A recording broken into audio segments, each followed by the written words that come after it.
Buenos días, señoras, señores, bienvenidos a un nuevo encuentro digital de los que les ofrecemos habitualmente desde aquí, desde nuestras instalaciones del Grupo Multimedia de Comunicación La Cerca.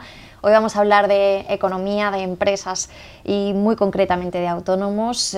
Vamos a profundizar un poco en la situación de un colectivo tan importante como ese.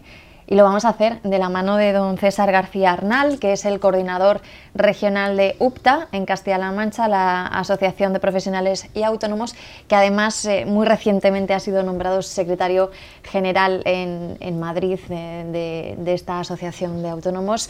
Buen día y bienvenido. Muchas gracias, buenos días. Que además sé que le ha costado un viaje venir aquí y eso siempre se ha de agradecer doblemente. Lo he hecho con mucho gusto.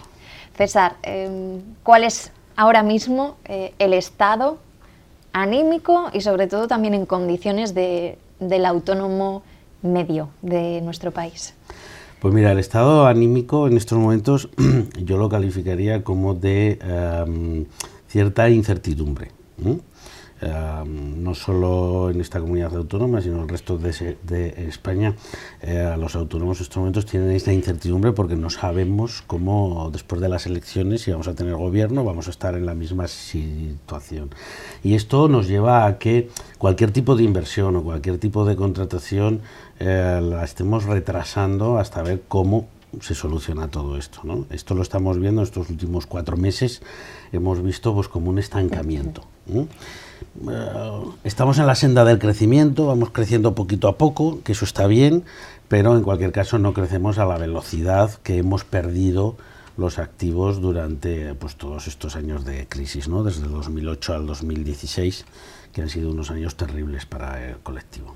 Hay protagonistas que apuntan a que ese crecimiento que se ha venido dando de alguna manera se ha truncado por esta sensación de inestabilidad que apuntabas que se está dando y de inseguridad sobre todo. ¿Esto es cierto? Estamos viendo en los últimos meses, desde que se produjeron esas elecciones del 20 de diciembre, que de algún modo se ha frenado ese crecimiento, esa mejora incipiente que se notaba en los niveles sobre todo de la economía. Sí, bueno, mira, se sigue creciendo, pero de una manera muy paulatina, muy poquito, o sea, suavemente. Va suave, sí, unos porcentajes suaves, ¿no? Y sí es cierto porque, claro, muchas de las decisiones que tomamos pues tendrá que ver con el color del gobierno o tendrá que ver con las alianzas y los pactos, ¿no? Es decir, no sabemos si va a haber una derogación de las 2 reformas laborales o no. No sabemos cuál va a ser la presión frente a las entidades bancarias, si nos van a dar financiación, si no nos van a dar financiación. No sabemos tampoco los mercados cómo van a actuar, si vamos a poder obtener materias primas o no, y tampoco ten en cuenta que la ciudadanía también está en un momento de recesión de consumo. Es decir, tampoco están, aunque hay ciertos repuntes en el sector comercio, tal, o hay ciertos repuntes en hostelería, por ejemplo, pues, pero en épocas muy concretas, Semana Santa, etcétera, etcétera, pero es verdad que los ciudadanos tampoco estamos gastando todavía con la alegría que se gastaba antes, ¿no? Por lo tanto, estamos en esa recesión en el consumo y estamos en esa situación de espera a ver qué es lo que pasa. Apuntaba, se crece suavemente, paulatinamente, pero en ningún caso en la medida en la que se produjo la pérdida en lo más duro de la crisis económica. Hábleme de esos momentos, de esas coyunturas más complicadas que ha tenido que vivir el autónomo. ¿Qué consecuencias ha tenido la crisis ahora mismo en el colectivo? Pues mira, aproximadamente en Castilla-La Mancha, desde el año 2008 a fecha de hoy, hemos perdido aproximadamente 20.000 activos. 20.000 autónomos menos significa 20.000 actividades económicas menos, 20.000 familias que dependían de esas actividades y probablemente pues un tanto por ciento bastante alto de trabajadores que dependían también, ¿no?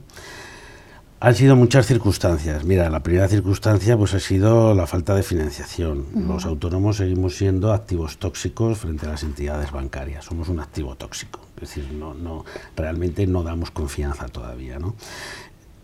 Por otra parte, el alto índice de morosidad. La morosidad es también uno de los elementos fundamentales, ¿no? No podemos soportar ni la morosidad con otras empresas ni la morosidad con la administración, porque en muchos de los casos los autónomos hemos estado financiando a las administraciones públicas y esto pues no puede ser. Entonces esos dos elementos han sido fundamentales para que muchas de las actividades económicas pues se hayan más que fracasado, se hayan perdido, ¿no? Otros casos y otras cosas que nos han ido ocurriendo durante todo este tiempo, por ejemplo, pues ha sido el fin de los contratos de renta antigua. El fin de los contratos de renta antigua ha supuesto el cierre de muchos comercios en toda España y ha supuesto el cierre y que vayan al paro un montón de gente, de trabajadores y de familias que dependían, pues bueno, de que se podía mantener ese comercio porque la renta no era muy alta, ¿no? En el momento en que se ha liberalizado la renta de los alquileres, pues automáticamente ese tipo de negocios han tenido que cerrar, ¿no? Negocios históricos, ¿no? Entonces, bueno, hay muchas circunstancias que nos han llevado a que nos encontremos en la situación en la que estamos, ¿no? Que en estos momentos no es la más grave, porque ya te digo, desde el 2013 vamos repuntando, pero del 2008 a fecha de hoy, pues solo en Castilla-La Mancha se han perdido aproximadamente unas 20.000 actividades, que yo creo que es un número importante.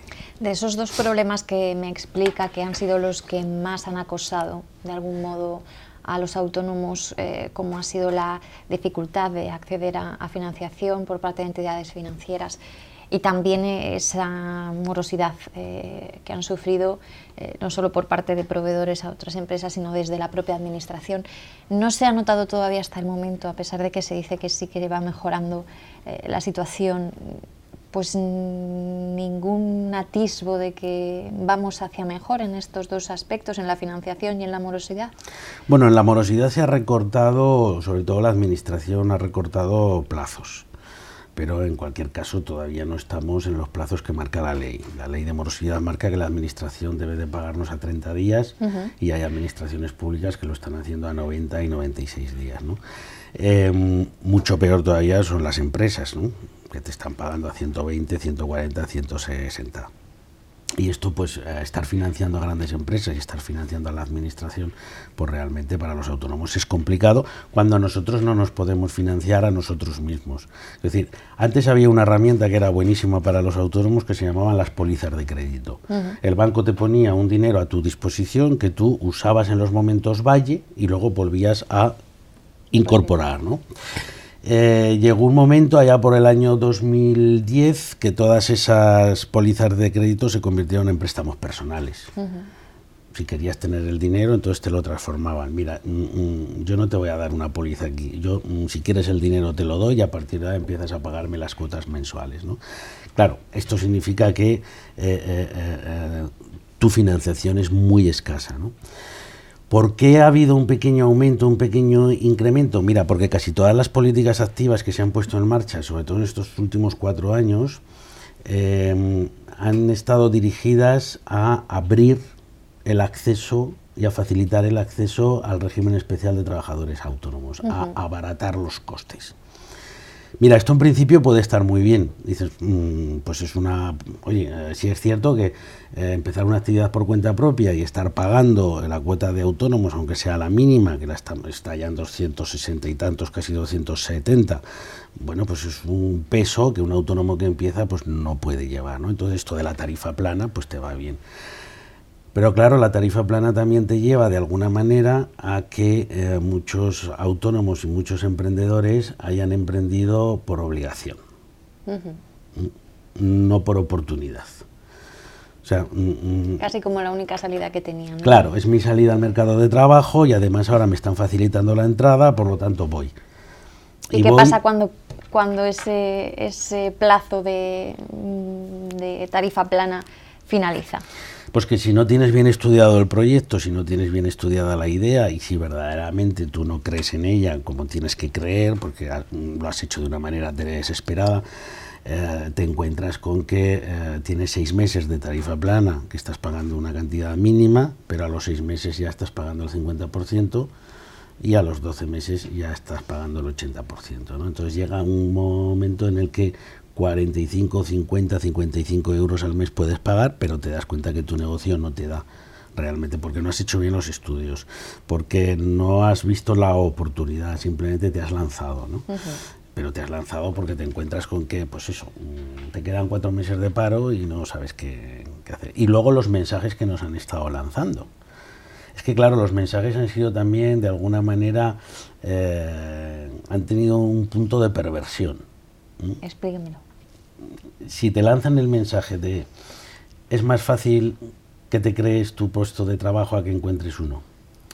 Los autónomos sois los que podéis salvar la economía de este país. Si cada autónomo contratara a una persona no habría paro. Si estás en el paro es porque quieres. Puedes hacerte autónomo. La verdad es que con estos mensajes la gente se lanza. Si además te dejo capitalizar la prestación de pago único por desempleo y además te dejo un acceso sencillo y barato al régimen especial de trabajadores autónomos, tienes todos los ingredientes para que mucha gente ingrese. Dice la ministra Báñez que desde el año 2013 han entrado en el sistema 450.000 autónomos.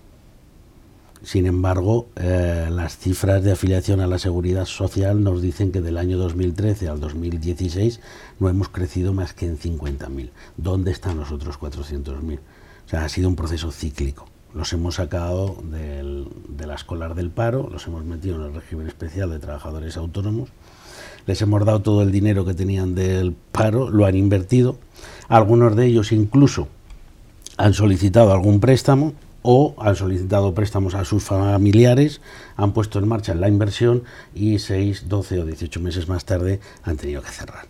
O sea, no es tan sencillo estos mensajes que nos lanzaban de hazte autónomo, que esto es muy sencillo y venga y créate tu propio puesto. Entonces, claro, ahí está la perversión de medidas que pueden ser buenas siempre y cuando el emprendedor quiera emprender por oportunidad y no emprende por obligación.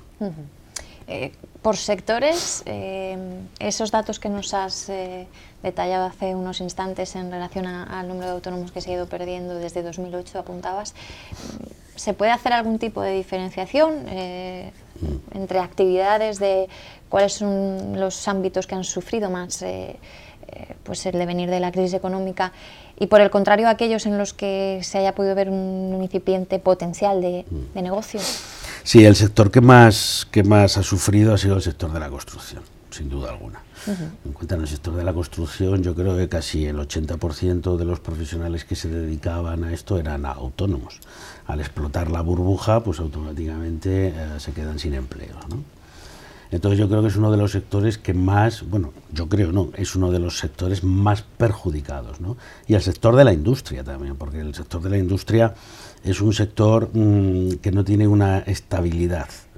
El sector de la industria depende mucho de los mercados, depende mucho de las exportaciones, depende mucho de las ventas y por lo tanto se ha visto resentido también, ¿no? Los sectores que más han subido, pues el sector del comercio y el sector servicios. El sector servicios, evidentemente, porque la mayoría de las actividades que entran dentro de este sector no tienen grandes inversiones, por tanto la gente ha ido a montar actividades que no tengan grandes inversiones. Y luego el sector del comercio. Pero esto yo no sé por qué pasa en todas las crisis.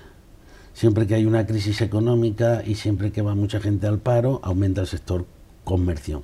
Da la sensación que la gente piensa que tener un comercio es sencillo. Y tener un comercio no es nada sencillo. No es nada sencillo. Un pequeño comercio. Un pequeño comercio. Inviertes mucho, dependes mucho del personal, dependes mucho de la legislación en horarios comerciales, dependes de muchas circunstancias, ¿no? No todo el mundo vale para estar de cara al público y entonces sí, siempre surge un auge en el sector del comercio. Y en principio yo creo que... Bueno, y la hostelería, que curiosamente durante esta crisis se ha mantenido bastante bien.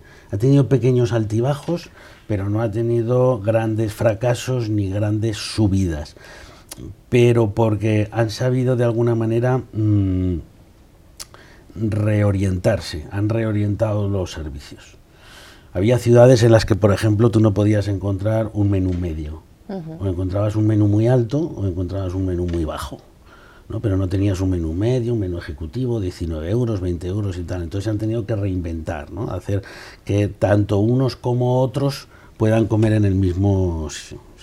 Se han reinventado pues con actividades, se han reinventado con formación, han hecho, pues sobre todo en algunos ayuntamientos, la feria de la tapa para darse a conocer. O sea, de alguna forma se han reinventado. Porque, bueno, pues mira, en hostelería también estaba, en las épocas buenas, también parecía que estaba todo hecho, ¿no? Da igual, yo pongo lo que sea, cobro lo que sea, que me lo pagan. No, llegan estas épocas y de alguna forma pues tienes que reinventarte, y la hostelería creo que lo ha hecho. Nos ha explicado la manera, además muy razonada, de cómo se han ido lanzando en los últimos años mensajes que han podido llevar a mucha gente a equivocación de alguna manera con respecto a convertirse en autónomo y a emprender un propio negocio. Si pudiesen pedir a las administraciones algo que de verdad creen que es necesario, completamente necesario, para cambiar de manera positiva las condiciones del colectivo autónomo, ¿qué cosa sería fundamentalmente? Mira, yo me centraría en dos, fundamentalmente. El problema que tiene el autónomo, como su nombre indica, es que es autónomo, normalmente está solo. No hay un servicio homogéneo de asesoramiento. El autónomo necesita que lo asesores bien, necesita que lo ayudes a hacer el plan de empresa, necesita que le ayudes a buscar la financiación, necesita que lo ayudes con toda la burocracia, licencias, darte de alta en Hacienda, Seguridad Social, etcétera, etcétera. Y luego requiere de un seguimiento. Entonces, un buen sistema de asesoramiento y seguimiento, yo creo que esto las propias administraciones lo tenían que tener ya súper inventado. O sea, estoy incluso planteando la figura del gerente público, de tal manera que te facilite. Porque, mira, realmente el autónomo al final tampoco va detrás de las ayudas. Estas ayudas de 2.000 euros, 2.500 euros, que bueno, te facilitan un poco, pagas al gestor y tal. Realmente el autónomo lo que quiere es que lo pongas en el mercado. Si mi problema es, a ver, si yo tengo claro que sé hacer muy bien esto, y además es lo que me gusta, lo que no sé es cómo ponerlo en el mercado. Este es mi problema, el marketing, la publicidad, las redes sociales, internet, etcétera, etcétera, ¿no? Este es el problema que yo tengo, red de ventas. Pequeño autónomo no puede hacer una red de ventas, o sea, hay que ayudarle en ese sentido. Y luego, por supuesto, y esto sería para el Estado, una reforma fiscal. ¿Qué pasaría por qué cuestiones? El autónomo sufre una presión fiscal bestial en comparación, sobre todo el autónomo persona física, en comparación con el autónomo persona jurídica. Nosotros, los autónomos personas físicas, cotizamos los rendimientos del trabajo, los declaramos por IRPF. El IRPF es progresivo. Entonces, en el momento en que un año te va medianamente bien, pues te puedes pasar a cuotas del 42 y 46%. Y luego, en ese supuesto o en esa situación de que nosotros calculamos nuestros beneficios en ingresos menos gastos, todo lo demás ya es beneficio, pues normalmente te vas a cuotas muy altas en el IRPF. ¿Por qué? Porque a nosotros no se nos contempla una nómina todos los meses. O sea, eso se entiende como beneficio de las rentas del trabajo. Si yo tengo un trabajador, la nómina del trabajador es un gasto, pero mi propia nómina no es un gasto y yo necesito vivir todos los meses, ¿no? Entonces hay una presión fiscal muy fuerte. También hay una diferencia a la hora de presentar gastos ante la administración pública, ante la Hacienda, ¿no? Si yo compro un coche para mi actividad, Hacienda sospecha y me dice que solo me puedo desgravar el 50% del coche, porque sospecha de mi mala voluntad, de que me lo estoy comprando como autónomo, pero realmente es para ir con mi familia al campo. Si lo hago mediante una sociedad, no sospecha. Si yo cargo gasolina en el coche, me controla los kilómetros. Si lo cargo en una tarjeta de una sociedad, no me controla. Si yo tengo que estar cara al público y tengo que comprarme ropa, esto no puede ser un gasto para un autónomo. Para una sociedad serían gastos de representación. Por lo tanto, las sociedades que, además, cotizan por impuesto de sociedades y es un impuesto lineal, siempre al 25%, ganes lo que ganes, tienen más posibilidades de meter gastos. Por lo tanto, su impuesto de sociedades es más pequeño siempre que nuestras declaraciones por IRPF. Entonces, la carga fiscal que tenemos los autónomos, en la mayoría de los casos, hace insoportable una actividad para poder ganar dinero como para satisfacer tus necesidades socioeconómicas, que la mitad de los autónomos no vamos buscando más. Posterior a las elecciones del 20 de diciembre y creo que ya en fechas próximas a que se produjese esa primera toma de investidura fallida al final por parte del candidato del PSOE, Pedro Sánchez, este se reunió directamente con las asociaciones de autónomos, en concreto UPTA estaba presente en ese encuentro, y allí se pusieron sobre la mesa diversas cuestiones, objetivos a plantear en un hipotético nuevo gobierno. Se hablaba de la necesidad de reformar o de revisar ese estado general del régimen especial del trabajador autónomo. También se hablaba de revisar las cotizaciones, que estas fueran quizá en relación a los beneficios que cada uno tuviese, que se pudiesen pagar de manera trimestral o semestral. En definitiva, ¿todas estas cosas de verdad mejorarían la situación del autónomo? La mejorarían mucho.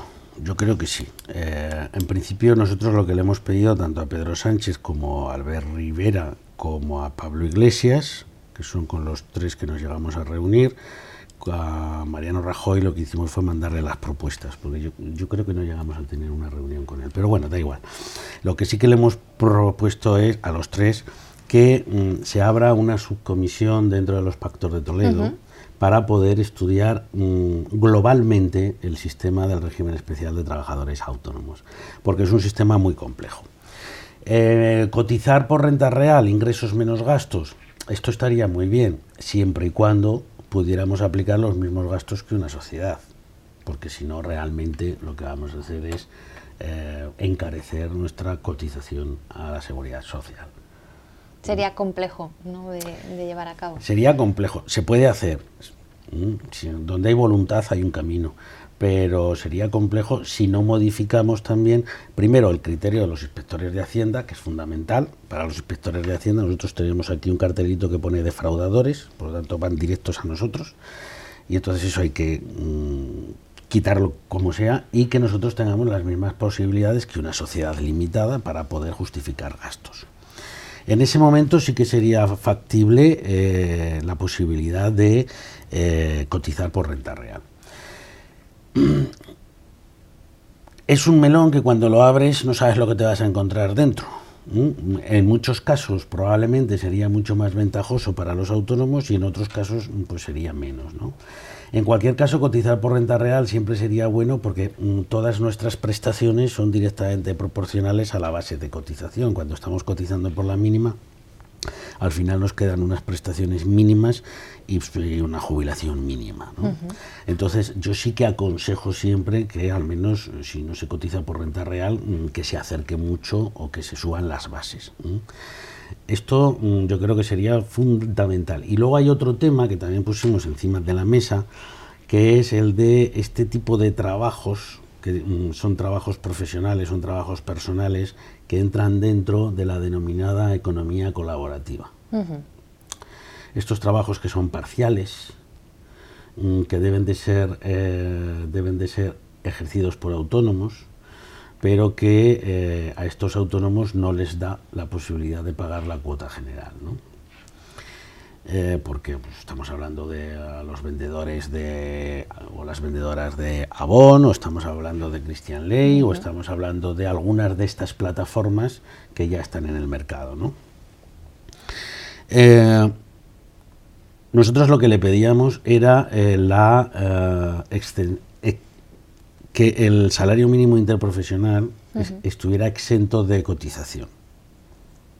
Por lo tanto, ahí tendríamos un espacio en el que muchos autónomos que no trabajan las 8 horas o que no llegan a ese salario mínimo interprofesional no tendrían que pagar a la seguridad social.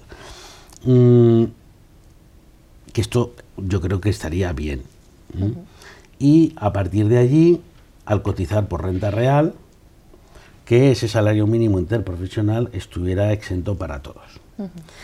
Tú me dirás, oye, pero ya hay sentencias que dicen que si no llegas al salario mínimo interprofesional no tienes por qué pagar a la seguridad social. Y te digo, sí, pero son sentencias. No hay ninguna ley orgánica que lo diga, ¿no? Esto por una parte. Y dos, seguimos en esa indefensión porque esto es a criterio del inspector.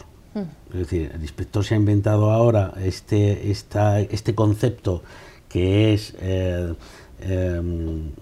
si el tipo de trabajo que estás realizando es continuo y vocacional, aunque no llegues al salario mínimo interprofesional, deberías de estar de alta en el régimen especial de trabajadores autónomos. Entonces, estas eran las dos cosas que nosotros le planteábamos encima de la mesa. Uno, por potenciar la economía colaborativa, y otro, por bajar la presión fiscal de los autónomos y empezar a cotizar por renta real, que es lo que realmente todos los partidos yo creo que están en esa línea, ¿no? Y hay un apartado, es el apartado de los módulos, que no se toque para algunos sectores. Hay algunos sectores de actividad que sin los módulos yo creo que terminarían por desaparecer. Por ejemplo, pues sectores de actividad como la venta de prensa, por ejemplo, o el transporte. El transporte, como presionemos más, el pequeño transporte, como le presionemos más, van a tener, bueno, nos vamos a quedar sin transportistas. Otra faceta que me gustaría preguntarle de qué manera está incidiendo o afectando al colectivo autónomo. Economía sumergida, competencia desleal. Me decía, parece que llevamos un cartel que pone que somos defraudadores, pero sin embargo hay constancia de que hay un problema muy importante relacionado con este tipo de economía sumergida en nuestro país, que se llevan miles y miles de millones de euros que muchos nos preguntamos podrían ser mejor usados en otros fines, sin duda. ¿Cómo esto ha ayudado a algunos quizá a darles la puntilla en el colectivo autónomo? Bueno, la economía sumergida evidentemente es uno de los grandes problemas en nuestro país. Sin embargo, cuando tú hablas con el sindicato de técnicos de Hacienda, con Gesta, te dicen que realmente la economía sumergida que venga de los autónomos no supone más del 5% de toda la economía sumergida que hay en España. Por lo tanto, tampoco es, dentro de la gravedad, tampoco es la parte más grave, ¿no? En cualquier caso, a mí no me gusta relacionar a los trabajadores autónomos con la economía sumergida, porque un trabajador autónomo es el que está dado de alta en el régimen especial de trabajadores autónomos. El resto no es autónomo, el resto es un pirata. Claro, yo le pregunto de qué manera estos están afectando a la supervivencia de los autónomos. Claro, sí, hombre, pues te afectan desde el momento en el que cuando tú pides un presupuesto a un autónomo y el autónomo te hace el presupuesto con su IVA correspondiente y con sus gastos generales, con sus gastos con la parte proporcional de los impuestos, con la parte proporcional de tal, y otro te lo hace sin el IVA y sin ningún gasto, pues tienes una diferencia en el mismo presupuesto aproximadamente de un 30%. Y los consumidores españoles, ante un 30% de diferencia, no miramos más, ¿no? Entonces, hay falta también un poquito de cultura en el consumidor. Es importante. Porque claro, el consumidor, por ejemplo, no sabe que cuando te hacen una reforma en casa, si no tienes una factura que la avale, luego no puedes protestar si algo surge mal, ¿no? Pero vamos, ese 30% de diferencia pues nos lleva a que nosotros mismos empujemos a la economía sumergida. Hay dos conceptos de economía sumergida, que aquí hay debate también: la economía sumergida en sí y la economía sumergida de subsistencia, que es otra economía. Es que ahora nos inventamos economía para todo: economía social y solidaria, economía de subsistencia, etcétera, etcétera. Hombre, yo entiendo que gente como muy desesperada y gente que tiene la necesidad, yo entiendo que puede hacer algún tipo de trabajo y que tiene que llevar a casa pan, comida, tiene que pagar luz, y yo lo entiendo, ¿no? Cuando no lo entiendo es cuando esto ya se convierte en habitualidad y además te refuerzas, o sea, estás montando una empresa dentro de la economía sumergida, ¿no? Que a mí me arreglen un grifo, me cobren 20 euros y yo los pague, y con esos 20 este hombre pueda ir a comprar pan, tal, no sé cuántas, pues mira, dentro de lo malo no me parecería mal, ¿no? Pero cuando este hombre ya se junta con otros 5 y lo que están haciendo son obras más grandes, o él mismo se pone a dirigir a los otros 5 y va cobrando solamente sin trabajar, ahí estamos montando una empresa, ¿no? Y ahí es donde hay que ir precisamente. Pero aun con todo quiero insistir que la economía sumergida dentro del mundo del trabajo autónomo no supone ni el 5% del gran fraude fiscal que hay en este país, que yo creo que es allí donde tenemos que ir. Don César, me ha sido un placer tener esta generalidad de la situación que afecta ahora mismo al colectivo de autónomos. Le invitamos a que nos visite en futuras ocasiones, que vayamos analizando cómo va progresando, esperemos que progresando todo esto, y a ver si ya hay un gobierno que de alguna manera serene los ánimos y ayude a incentivar un poco ese afán de los emprendedores y de los autónomos por seguir tirando de la economía. Un placer. Gracias a vosotros. César García Arnal, coordinador regional de UPTA, aquí en Castilla-La Mancha. De su mano hemos hecho pues este repaso general por el estado de un colectivo tan fundamental siempre como es el de los autónomos en nuestro país y en este caso concreto en Castilla-La Mancha. Ya saben que pueden volver a ver la entrevista cuantas veces lo deseen, aclarar las cuestiones que él ha ido apuntando a través de nuestra web www.lacerca.com. Cuídense mucho y no se alejen demasiado.